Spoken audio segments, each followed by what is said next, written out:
All right, welcome back, everybody. Rudy with Alpha Investments. Today we're doing a little bit of a different video.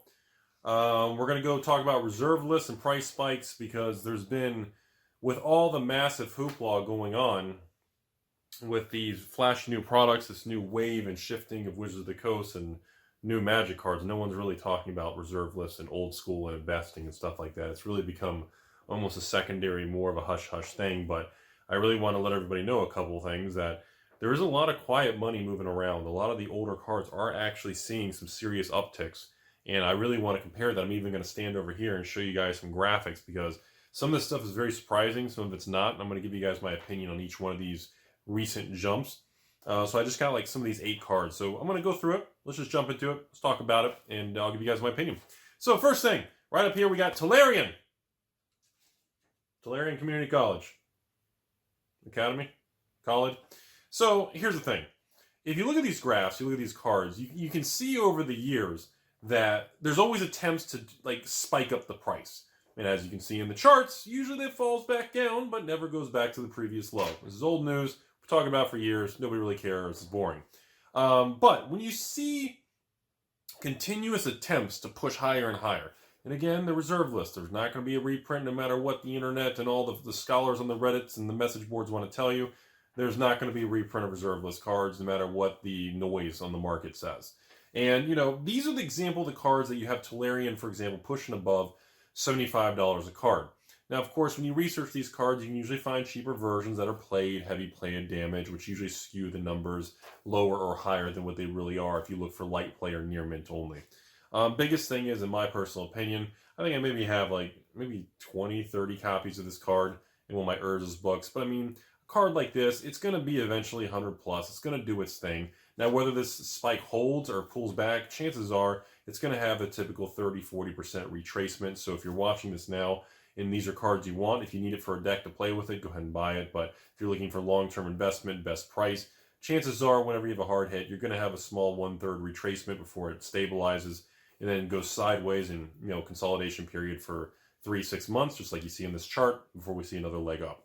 So honestly, I think it continues going higher. I know a lot of you don't want to hear that. It is what it is. I'm surprised it took this long. Next, good old Yavi Hollow. This is a $50+ card now. Obviously, this is one of my favorite Urza's cards from back in the day. I always thought it was underpriced. The fact it didn't come into play tap, the fact it has a regular ability plus a regenerate just isn't a thing anymore. So, and the fact it really doesn't have any major downsides. I always thought this was a really underappreciated card. Similar to how I felt with like cards like Elephant Graveyard from Arabian Nights in the past, or Island of Wackety Wackety Walk Walk, or Whack Whack Off, or whatever you want to call it. You know, a card like the Hollow here, good old Dr. Yavi, you know, a card like this, even the fact it was still like $10, $20, $30 for the longest time, to me, I had videos in the past. You can dig through my old reserve list conversation videos from 2017, 18, 19, probably earlier this year. I mean, there's cards and even my collection go-through videos. These type of cards, these prices, I've said for years, there's tons of these legacy kind of multiplayer Commander, EDH, Rudy, Super Popper, 2000. When I say popper, I don't mean the format popper. I mean like popcorn, whatever. Point is, these type of cards are just, I'm surprised they're this cheap. They're so old, and to find light play near mint versions, unless you're cracking expensive Urza's packs, there's just not more coming to the market. So a card like this, again, to see it moving above $50 a piece, I'm not surprised. But I really just, I don't know why everybody else is surprised. So, next, you're going to see another thing. Urza's again. Metalworker. Again, pushing above $60. Look at the chart. You can see all these reserve lists. Remember, you can see all these charts have that similar graph where like 2017, you can see the reserve list spikes. And they tried to go up and they retrace. And now they're popping up. And a lot of these are going higher than the previous spike from the buyouts in 2017. And like that's why I tell everybody, as we march forward to the future, all these old reserve list cards, they're not going to get cheaper. And now in an era with money printing, inflation, let's print trillions of US dollars and nobody cares, everybody's happy because everybody just wants free money and handouts, you're going to pay the price. Nothing in the world is free. So again, you're seeing collectibles just like many real estate and many sections of the country. In my opinion, some of this is inflation, some of this is just buyouts and people parking money. And yes, some people actually play with the cards. I think Magic, the yu-gi-ohing, and poking your mom is still a game. So Metalworker above 60. Honestly, when I saw that, I was like, wow, still below 100. Cool. Okay, next card here. Paradigm Shift, Dr. P, Mr. P. So, Weatherlight over here. This is one of those cards that I really just don't... this is one of those cards I really can't get behind very much because this is a recent Weatherlight thing. After I did the Weatherlight box opening, seems like we had a lot of spikes in Weatherlight cards, but, you know, this is one of those kind of new, young, reserve-list cards that people are just paying attention, trying to buy it out because it's cheap. This is not something I would recommend buying into at $15, $20 a card because this is, I just think there's a lot more than people realize in the market, in the world, and I don't think it's going to stay real cheap. And I simply put, if this is something you want, put on a watch list, wait 3-6 months, let it cool back off to $5, and then buy yourself a playset for $20, honestly. But long-term, again, reserve list. It's a Weatherlight box. For some reason, Weatherlight boxes are like $500. How a box from over 20 years ago was that cheap with reserve list cards in it, I have no idea. That's why I've been buying them for the last 10 years straight, and I'm sitting here thinking it's still cheap, so whatever. So, who knows? So, that's still a card, though. Be careful with that, everybody. Next, Legends. Dr. Tenzo. I know, it's like Tensu, but Mr. Tetris. So, we got Mr. T over here. Not Mr. T, the new Mr. Teferi with his shaved head, Mr. Cool, and thinks he's a rock star. This is old school Legends Mr. T. So, dude's pushing above $70. To me, this looks like some sort of targeted buyout. This is a card you're looking for, you want. I would definitely use patience. I would wait. This thing's going to retrace back down. A lot of people out there who have this card, and they see the opportunity to lock in huge profits, they're going to take it, and more of these are going to enter the market. Again, this is something you want for a deck. Go ahead and buy it. Do your thing. I would not invest or spec on it, especially at these levels. I just don't think there's a lot more room to grow. It doesn't have a lot more legs at the current price level. I'd be careful because I don't know who's involved with it, but I don't, maybe they have deep pockets and they are going to hold the cards and pull a Rudy and just keep it forever, or they're going to flip it back and make their lock in their gains. I don't know. Next, we're going to jump over to Gilded Drake. So Mr. Drake here, obviously Urza Saga, card we've all been talking about for many months here. Pushing above $200, at least attempting to for near mint condition, pack fresh. This is a card, when you look at these charts, and you see these things try to push up and push up and push up, and they break. I mean, look at 2017. The card looks like it was not, like even the reserves of buyout 2017 looks like nothing compared to today's chart. And this is a combination of actually people buying them for decks and play sets and cards and speccing and investing. I expect probably some retracement, probably 1/3, but again, this sucker's probably going to be a $100 plus card probably forever at this point. And again, it's flipping Urza Saga. You want to spend $3,000, $4,000 on an Urza's box? So what, try to get a Cradle and some of these other cards? No. Again, no more supply, reserve list, very unique card, and simply put, I'm surprised it took this long. Again, none of this stuff is surprising. Now, these last two are surprising. So now we're going to jump over to Power Leech. All right, so Power Leech is Antiquities. It is reserve list. I think it's a U3, kind of like Transmute and Power, artifact, which we're getting to in a second. Now, Power Leech here is a card that myself and many other of the old school people I talked to many times on the phone and over the years, even in past in Vegas and everything, this was a card I've been perplexed for years on why you could buy this card for like $3 a card. It's actually a decent card. It actually has play, and it's from a 1994 Antiquities box, which if you want a box of that, you're looking at what, $25,000, $30,000 for a box of Antiquities now? In other words, there's no more in the market coming. It's reserve list. So to see Power Leech finally move to $10 plus, honestly, I remember talking to people back in the Vegas era. I can't believe it's not a $20, $50 card. I think $100 is a little stretch, but I've always, to me, this is a particular card that there's a lot of supply out there, so that does hinder it because it's not really a full-blown like U2 rare on the print sheet. But overall, even at $10 a card, I'd still buy that one. That one's still, that's such a cool card. All right, last one on here, Transmute Artifact, and of course a little bit of Power Artifact, but we'll focus on Transmute. I'll let you guys take a look here. So Transmute Artifact, oh boy, look at the chart. You can see the attempted buyouts, you can see the spikes, you can see the movement over the years. So here we are looking at Transmute. Are you really surprised? The only reason this card's probably not $500 or $1,000 is because it's an uncommon, not a rare, a U3. Same thing with Power Artifact. This is the Transmute and Power Artifact. The big two blue dudes are just such an iconic piece of Antiquities. It's just the best uncommons in Antiquities for blue. I really just don't understand why it took this long for it to go up. So that's what the chart looks like for Transmute. So we can pull the chart down. So let me do like a final conversation, closing discussion with you all on this stuff. So first thing, the Transmute and Power Artifact thing there's been multiple attempts to buy out. There are multiple collectors and investors that hold like 100, 200, 300 copies of this card. I've seen pictures. I myself have about like 100 copies of Power and 100 copies of Transmute, and some graded ones from collections that have been bought over the years. But so it looks like after all these years and attempted buyouts in the last 3, 4, 5 years, it looks like these prices are starting to stick on some of these lower tier reserveless cards. Well, I would call this a mid-tier. I wouldn't say lower. I'd say more of the Paradigm Shift or Power Leech is the lower tier, or Ice Age or Fallen Empire is reserveless, or the real kind of bottom feeder cards. I mean, you know, Fallen Empire's reserveless is pretty rough. Anyways, but I think these prices are going to somewhat hold. There will always be some retracement. But again, when you always price these things and you're looking for comparables, make sure you are pricing kind of that light play near mint pricing. Because again, you can anybody can go on after this video and go, oh, Rudy, well, I see Power Leech for 99 cents. And it's, you know, damaged, ripped in half, has a piece of gum, some Taco Bell sauce stained on it.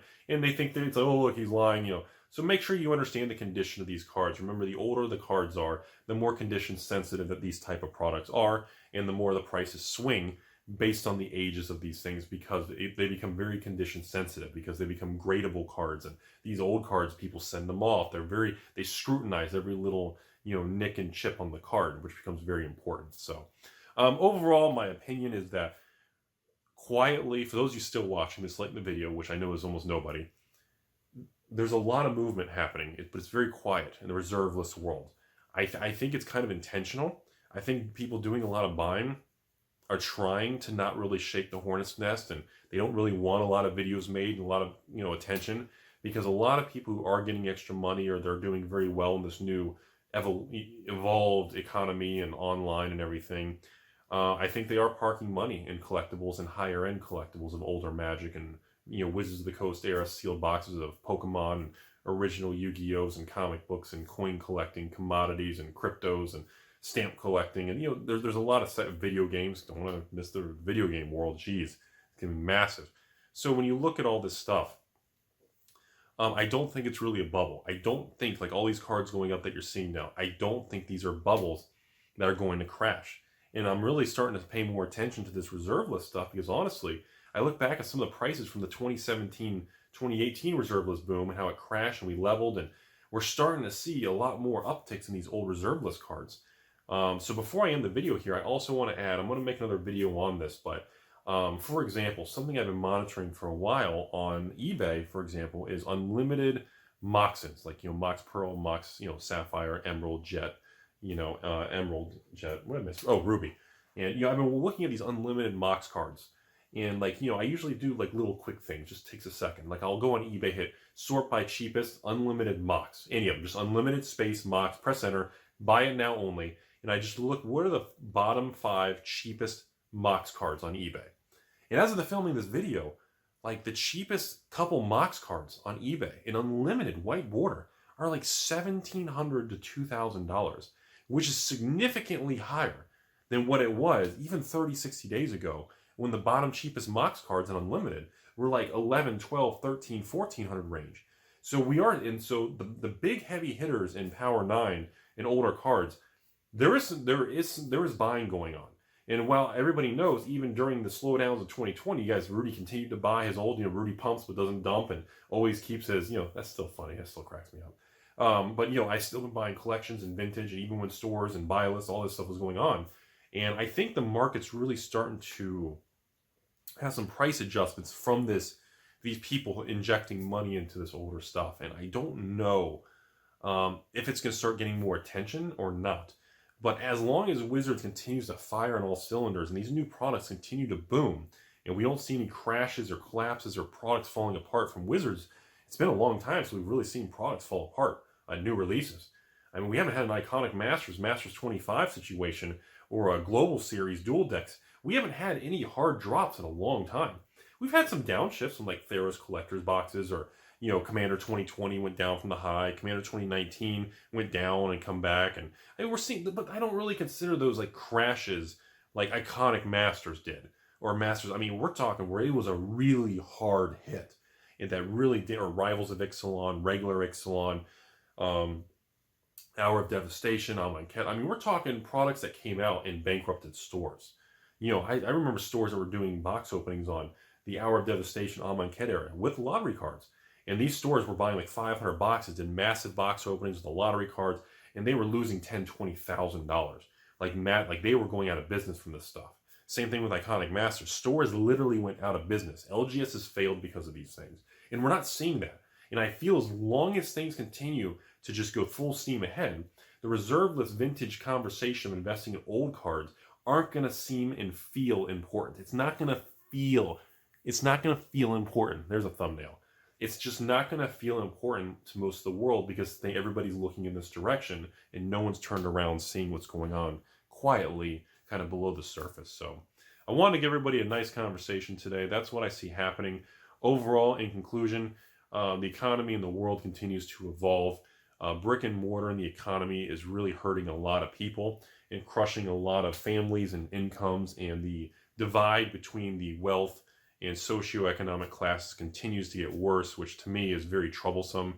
And the way the money is flowing and the wealth is moving, and the rich are getting richer and the poor are just getting left in the dust, continues to be a real problem. It really does. And Magic is no different. And you can feel that on products like VIP Masters and Reserve List cards, and you can see the divide based on resources. And I find that very troubling, and I think that's a terrible thing, because I feel everybody should have the opportunity to really be able to save and build wealth and move forward. It's a very good, satisfaction, fulfilling thing to build that for your future and your life and your family and your just moving forward. But with the economy doing these things, I just don't know. I don't know how we're gonna be able to really move forward when you have huge chunks of the economy and people, and just even the United States, that the evolution of COVID and the viruses. I shouldn't even say that word. The evolution of these things happening are just very. It's the economy is not dead and dying. The economy's evolved, and a lot of jobs and industries are just dissolved and wrecked from it.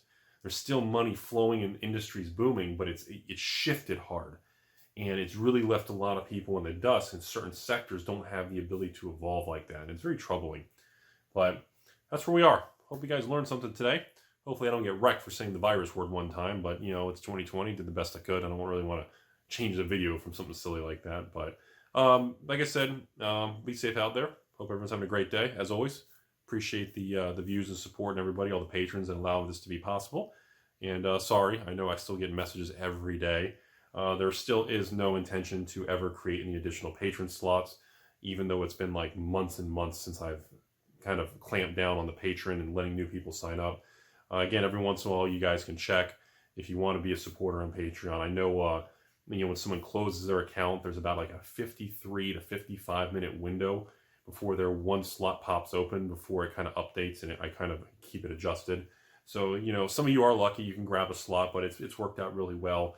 The Patreon system stabilized for me where I can keep up with the orders better. And again, like I said, sorry to burst people's bubbles, but yeah, there's still absolutely no plans to reopen any tiers and slots permanently or create any additional slots. I still plan on keeping this kind of the same for the next 3 to 5 years until eventually, I decide what I want to do in the future. And but that's really about it. So I know, but I appreciate everybody always asking about opening up the slots every day. And be safe out there. You guys have a great day.